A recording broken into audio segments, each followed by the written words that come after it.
And meanwhile, a once semi-great wrestling promotion, once Vince McMahon's only domestic competition with national television, pay-per-view, foreign tours, international television, talent roster, everybody from Kurt Angle to Hulk Hogan to Ric Flair. Now, at the time where they have not even been on real television in the previous 2 years or so, and they have lucked into access because their parent company bought it. Here is how far in the past week I have seen Impact Wrestling has fallen, young man, Brian. Did you see the footage? And I'm not glorifying in this, but it's just, what the fuck? At this point, just give up. Just give up.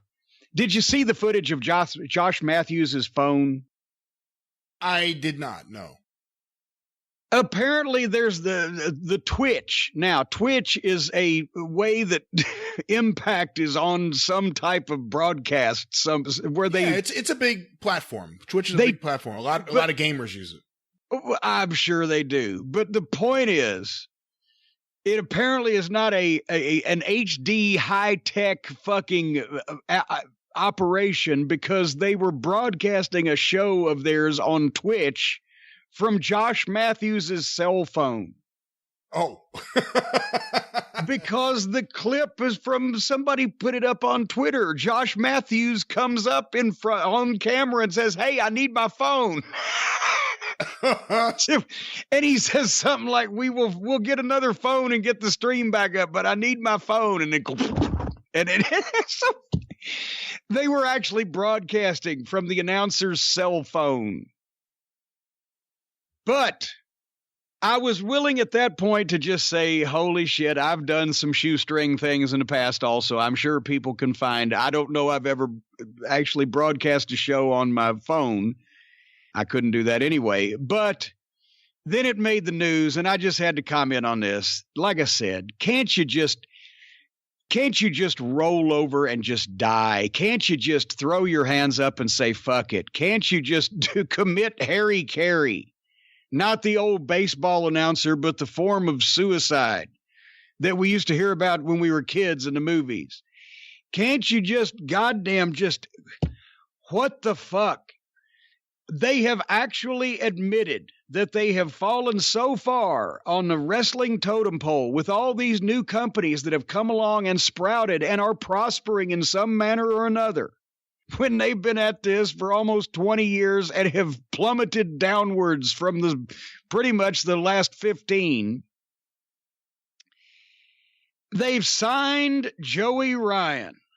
They have had to come out and admit that they have dropped and plummeted and submerged so far past polite society in wrestling that they actually need the attention that a guy who does dick spots in dive bars will bring to their promotion, Brian.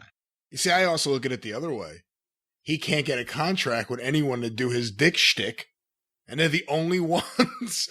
Yeah, that's obvious. But here's the thing. What did they give him a contract for? To work for Impact Wrestling? What, do they tape once a month?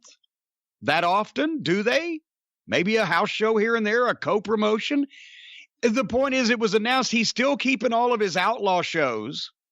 He'll still be at a cheap bar near you, probably one that has floor rot behind the bar because of poor maintenance. He's still going to do his dick spot everywhere. He's just going to work for it, which means they want him on their television because they figure, okay, we can't get canceled because the parent company owns the thing, so we're safe there. Nobody else can put him on television because they're too embarrassed and they don't want it or need it. But they can put him on television because they can't get kicked off because their parent company owns the program. So that will bring his fucking little penis followers. I don't know, what do they call them? The penisettes or the dickettes or the little wads. The little wads? Well, they'll bring all the little wads with them.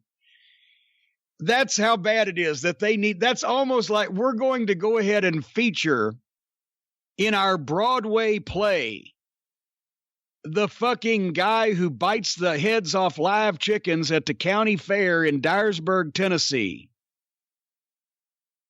That's about that fucking range.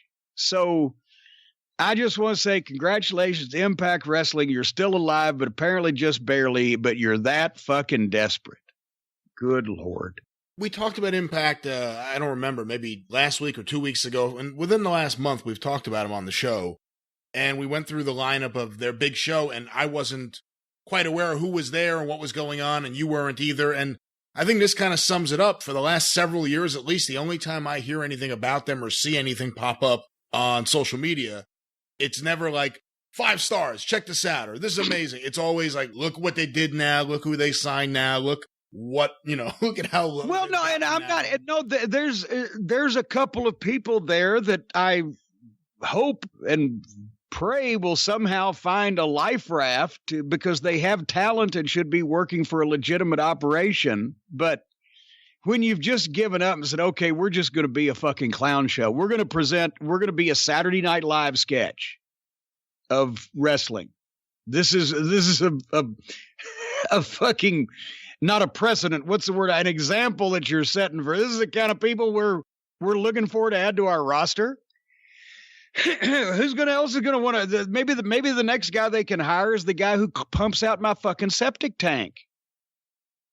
If they're willing to just take anybody, I'm sure there's some homeless bum sleeping under an overpass that needs a job. If their standards have been lowered that far, if they'll take Dick Guy, I guess they're just handing out free money.